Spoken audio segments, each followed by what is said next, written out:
जय श्री कृष्ण चैतन्य प्रभु नित्यानंद श्री अद्वैत गदाधर शिवासादि गौर भक्तबिंद। हरे कृष्णा कृष्णा कृष्णा हरे हरे, हरे राम राम राम हरे हरे। जय गुरु महाराज, जय छिल प्रभुपाद।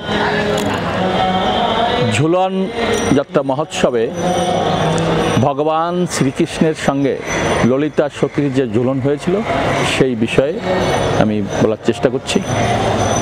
একবার ललिता कुंजे ललिता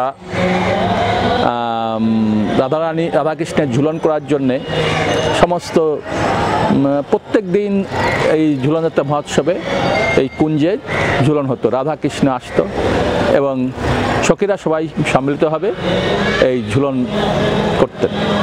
दोलनाय राधा गोविंद उठतें, तारपरे सखीरा दोल दितें। এই সময় এই জায়গাটা খুব সুন্দর করে সাজানো হতো, একেবারে সুন্দর লাইটিং করা হতো, সাজসজ্জা করা হতো, চাঁদোয়া খাটানো হতো, বিভিন্ন রকম রং দিয়ে রঞ্জিত করা হতো।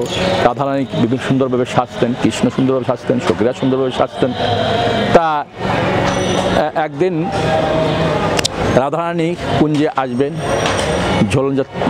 ঝুলন যাত্রার ঝুলনের বেদিতে। কৃষ্ণ চলে এসেছেন। নারদমুনি রাধারানীকে বললেন, তুমি একটু পরে যাও। রাধারানী বলেন, ঠিক আছে। তা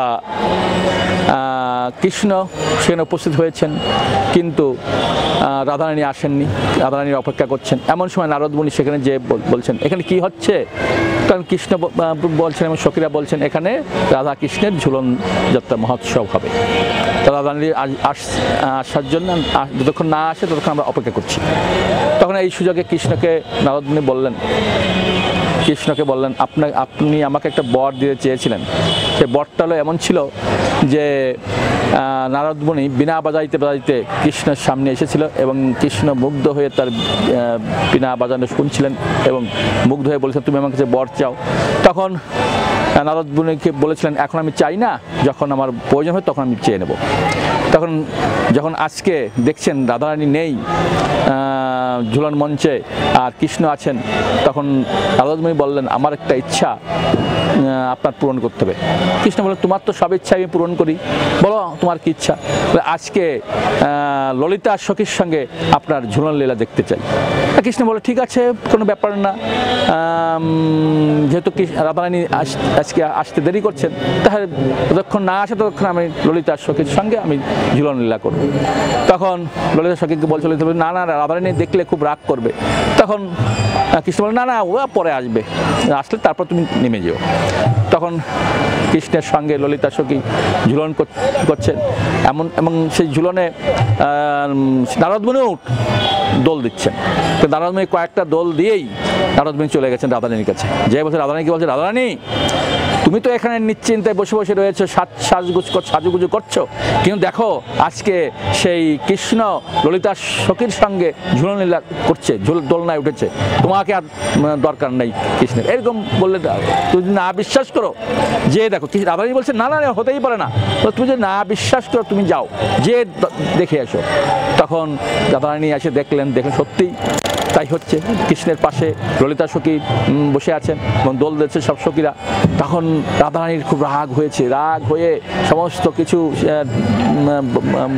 বাড়িতে যে সমস্ত কিছু খুলে ফেলেছেন, সাজসজ্জা সমস্ত কিছু খুলে ফেলে উনি রাগে মানে কান্না করছেন আর বলছেন, লম্পট কৃষ্ণ আমাকে ছাড়া ললিতা সখী ঝুলন করছেন। তখন ঘরের দরজা বন্ধ করে বসে আছেন। এমন সময় কৃষ্ণ দেখছেন রাধারানী আসছেন না, তখন কৃষ্ণ চিন্তা করছেন, আর নারদমুনিকেও দেখছেন না। কৃষ্ণ চিন্তা করছেন, মনে হয় এই নারদমুনি একটা কিছু ঘটিয়েছেন। তখন যে দেখেন যে রাধারানী ঘরের ভিতরে কান্না করছেন। রাধারানীর সখীরা কৃষ্ণকে ভিতরে ঢুকতে দিচ্ছেন না। কৃষ্ণ অনেক অনুরোধ করে ভিতরে ঢুকেছেন। ভিতরে ঢুকে বলছেন রাধারানীকে, কি হয়েছে তোমার? তুমি যাও, তোমার দরকার নেই আমাকে, আর আমাকে তার প্রয়োজন নেই, তুমি ললিতা সখীর সঙ্গে ঝুলন করো। বলছেন, কে বললে তোমাকে আমি ললিতা সখীর সঙ্গে ঝুলন করছি? নারদমুনি বললো। নারদমুনি তো আমাকেই বললো যে আমার একটা বর চাইলে, সে বরটা আমি দিলাম। ও বললো যে ললিতা সখীর সঙ্গে আজকে আপনাকে ঝুলন দেখতে চাই, এই জন্য আমি করলাম, তা আমার তো দোষ নেই। তখন রাধারানীকে বলছিলাম, তোমাকে বলেছিলাম না কৃষ্ণ বলছিলেন রাধারানীকে, আমি বলেছিলাম নারদ মুনি তোমার ঘরে এত ঘন ঘন আসা যাওয়া করে, নারদ মুনিকে বিশ্বাস করো না, কোনো সময় আমাদের মধ্যে একটা ভুল বোঝাবুঝি সৃষ্টি করতে পারে, এই দেখো আজকে ভুল বোঝাবুঝি সৃষ্টি করেছে, ও নিজে আমাকে বসতে বলে নিজে তোমার কাছে এসে বলে দিয়েছেন। তখন রাধারানী বুঝতে পারলো, তো রাধারানীকে নিয়ে এসে আবার সে ললিতার শোকের ওখানে যে কুঞ্জে সেখানে যেয়ে ঝুলন দোলনায় আবার রাধারানী এবং কৃষ্ণ এবং রাধারানী বসলেন এবং সবাই দোল দিতে লাগে। এটা হচ্ছে সেই ললিতার শোকের সঙ্গে কৃষ্ণের দোলযাত্রা মহোৎসবের কাহিনী এখানে সমাপ্ত করছি। হরে কৃষ্ণ, সবাইকে ধন্যবাদ।